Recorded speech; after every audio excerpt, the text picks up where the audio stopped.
Hey everybody, welcome to another episode of the Bernina L460 Serger Manual. I'm kind of excited because we've covered all of the general information and the basic threading information. So what I want to talk about today is the difference between cutting width and seam allowance. I have found when I teach serger classes that sometimes students get confused between setting their cutting width to a certain number, which is tied to a certain number of millimeters away from the needle, and then how to get an accurate seam allowance. Let me just start by showing you when the cutting width is equal to the seam allowance. All right, so you can see in front of me here, I've stitched on both sides of this piece of fabric, and I indicated my cutting widths on the Bernina L460. This narrower stitch was created with a 4-thread overlock stitch and the cutting width set at 5.0.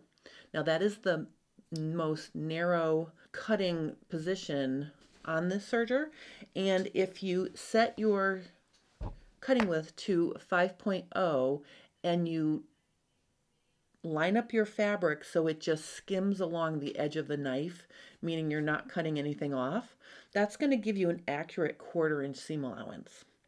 And then if you put your cutting width to 9.0, which is the widest cutting width setting on the serger, it's going to give you a 3/8 inch seam allowance.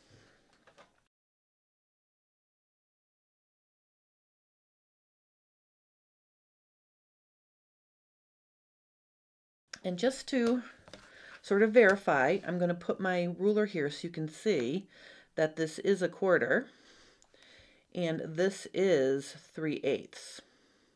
Now, if you were to repeat these cutting widths, but only have the right needle in, so you would be set up for a 3-thread narrow, then these widths would become 1/8 of an inch narrower because there is an 1/8 inch difference or space between the left and right needle. So if I were stitching at 5.0 with my right needle in only, this would become an 1/8 inch seam allowance, and this would become a 1/4 inch seam allowance. Okay, so that's when cutting width directly corresponds to your seam allowance. If you want to get an accurate seam allowance that's more than 3/8 of an inch, then what you're going to use is the seam guide. And this seam guide comes with the serger. I'm going to show you how to put it on, and I'm going to show you how to use it. And if you want to follow along with me, I'm working on page 17 in the instruction manual. There's a really good step-by-step for how to put the seam guide on the serger. So basically what you do is you open your cover and the side cover as well, and you can see on the bottom of the seam guide there is some hooks on both sides here. You're going to take this hook right here and you're going to hook it into the right side of the serger, and then it lays flat. Okay, and then the hooks on the left side of the needle plate are resting there. And if you slide the seam guide out of the way, you can shut your side cover, and you can see that those hooks are being held securely by the side cover. So now I can slide my seam guide like right and left, okay, and I can get the exact seam allowance I want. If we look closely at the seam guide, you can see it starts at a 1/4 inch, and then it has 1/8 inch increments all the way up to 1.5 inches. Okay, so I can put it all the way out here, which would give me 1.5 inch seam allowance. So let's start by testing the theory that this works. I'm going to put my seam guide so that the 1/4 inch marking is matched up with this little line in the center of the guide. And then I've drawn seam allowances on some fabric going from 1/4 inch to 1 inch in 1/8 inch increments. So let's see how this works. I'm going to put my fabric under the presser foot and I'm just butting it up against the guide. And I have my serger set up for a 4 thread, and my cutting width is at 5. So let's go ahead and try this.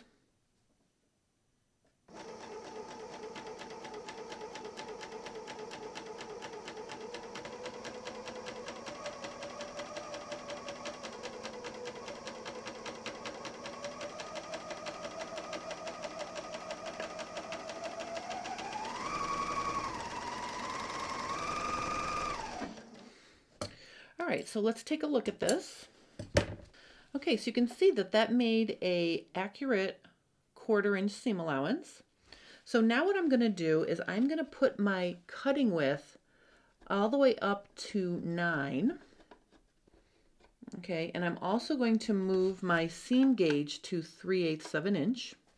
Okay, so now the line is lined up with the 3/8, which is the line between 1/2 inch and 1/4.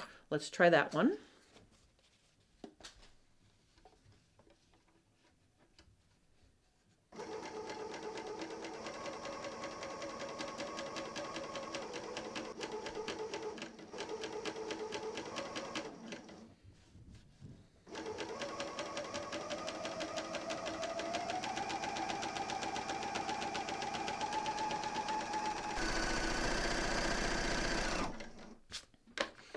Okay, let's see how that one looks. Okay, so there's my accurate 3/8. I'm going to move my guide out to 1/2 an inch. Okay, so I've made the 1/2 inch mark line up with this line right here, and let's try that.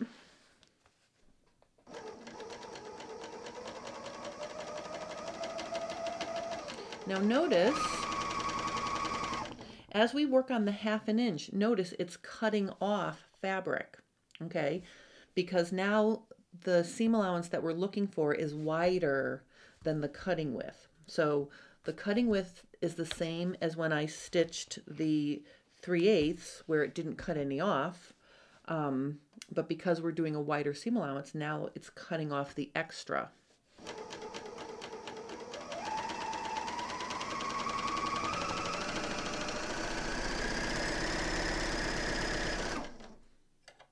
Even though these fabrics look like they're the same width, this one was a 1/2 inch seam allowance because this amount was cut off.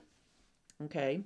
Now the other thing I'm noticing is when I was making my first sample, this is a very heavyweight muslin, and the fabric supported the widest 9.0 cutting width. But on this softer twill, what's happening is the fabric is getting a little bit bent under there, like it's a little bit folded up, because the cutting width is too wide for this fabric. So I'm going to bring my cutting width down to 6. Okay, and let's try the next one and see how that looks. We're going to move the seam guide to 5/8, and let's try that.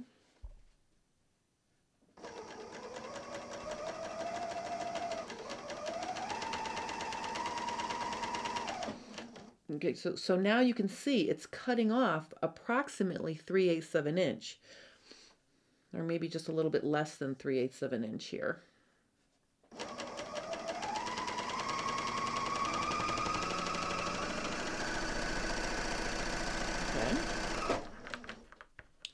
Okay, so this plus this was cut off to be 5/8 of an inch seam allowance.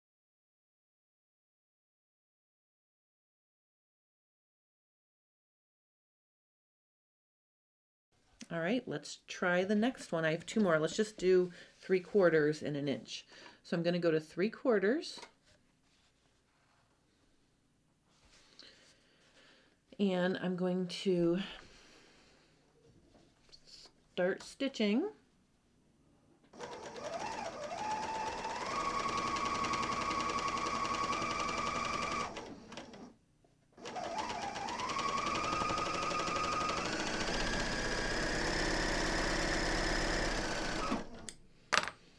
Okay, so here's my 3/4 with the amount that was cut off.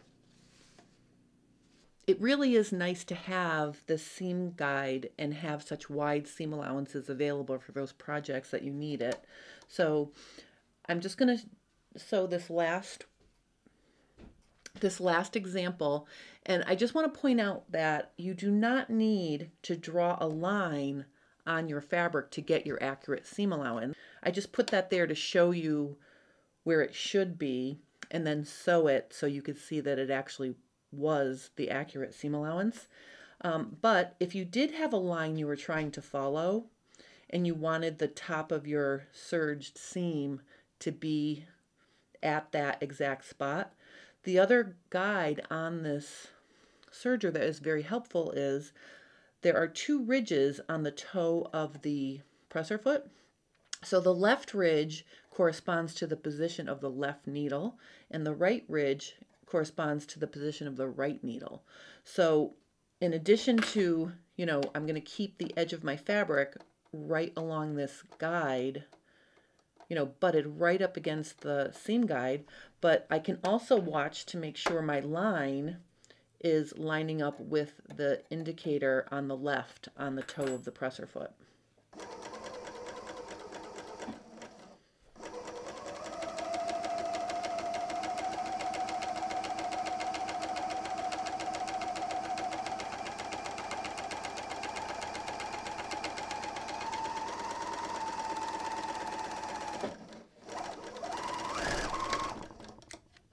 Okay, so here's my 1 inch, okay, and let's take a look at all of our seam allowances lined up together here. Let's take a close look at all of the seam allowance samples.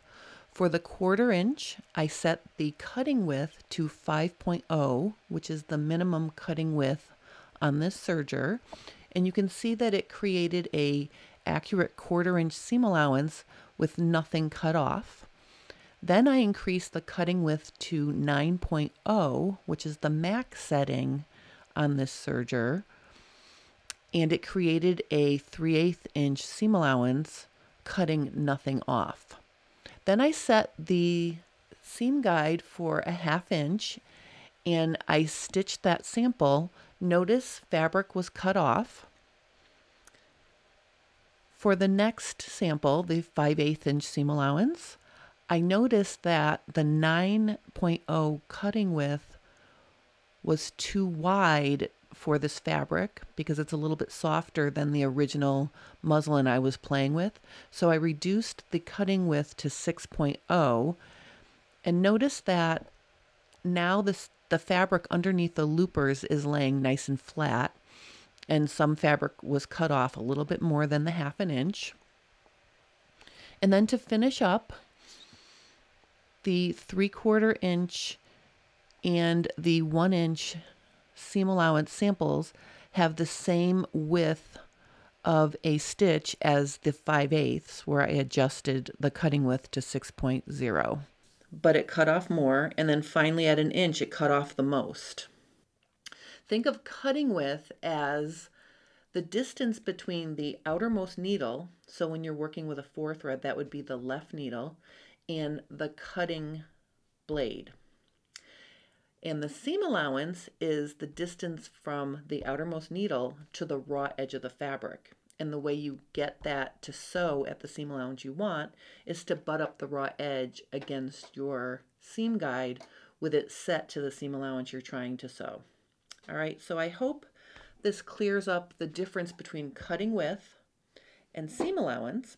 If you have any specific questions about the serger that you're having trouble with, please post them below, because I love doing Q&A. So if you have a question, it could end up on my short list of future topics. So please keep me posted if you need help, and I hope you have a wonderful day, and I'll see you next Sunday for another episode of the Bernina L460 Serger Manual.